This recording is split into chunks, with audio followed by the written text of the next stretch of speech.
बच्चा सिंह, आदरणीय कुम सिंह पातावत, आदरणीय ओम प्रकाश जी प्रधान साहब, गुरुदेव प्रधानंद जी, तमाम मंच और सामने विराजमान वो शख्स जिनकी आंखें भौरी देवी को न्याय होते हुए देखना चाह रही है। साथियों, ये जोर जुल्म की टक्कर में संघर्ष हमारा नारा है। ये नारा कोई ऐसे नहीं लिखा गया था। ये नारा जब लिखा गया तब लोकतंत्र में लोगों ने, प्रशासन ने लोगों के ऊपर अत्याचार करना शुरू कर दिया। उस समय ये नारा लिखा गया।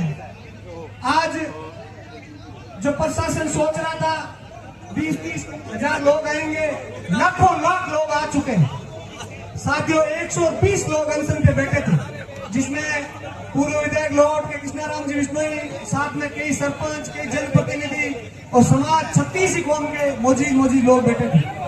लेकिन सरकार ने उनकी हालचाल लेना भी उचित नहीं समझा। उनसे जाके उनकी मांगों को मनाने के एक बार भी प्रयास नहीं किया।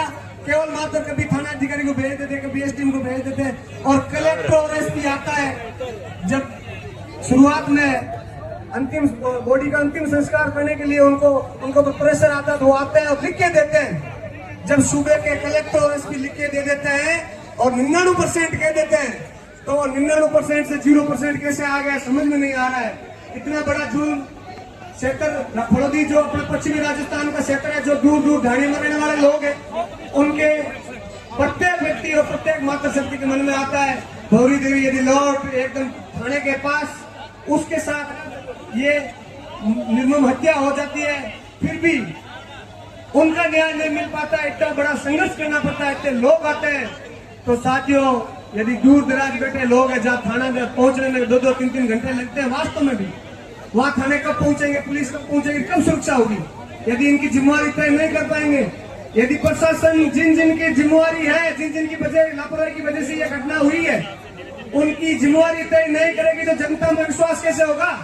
इस चीज को देखते हुए आज तमाम पूरे पश्चिमी राजस्थान के 36 कौम के लोग भारी संख्या में यहाँ पधारे, तमाम जनप्रतिनिधिगण पधारे, तमाम युवा शक्ति पधारे।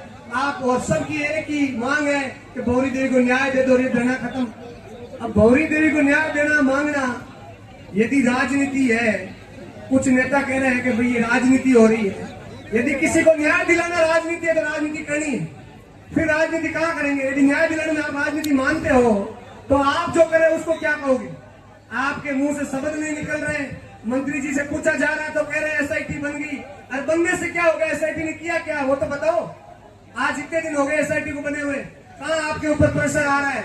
ये सब लोगों की आंखों पे पट्टी बांधना चाह रहे हैं। साथियों, मेरा तो एक ही निवेदन है, ये नन्ही सी बालिका भौरी देवी की सुपुत्री अपने बीच में न्याय की मांग, कितना मतलब हृदय विदारक ये दृश्य है। जब एक छोटी सी बच्ची आप सभी के सामने हाथ जोड़कर कहती है कि मेरी मां के कातिलों को सजा दिलाओ, न्याय दिलाओ, इससे बड़ा दुर्भाग्य क्या हो सकता है। तो साथियों, आप सभी कट्टे रहना, कई तरह की अफवाहें आएगी, शांतिपूर्वक तरीके से है जो इस आयोजन को सफल बनाना है, किसी भी प्रकार का उपद्रव नहीं करना है, अपने शांति से चलना है, कलेक्टर को ज्ञापन देके और पूरी प्रक्रिया करेंगे। और सभी यहाँ पधारे, आप सभी का बहुत बहुत धन्यवाद। लोग आ रहे हैं, लंबी संख्या में आएंगे। मैं नारा लगाऊंगा, आप नारा लगा मेरी वाणी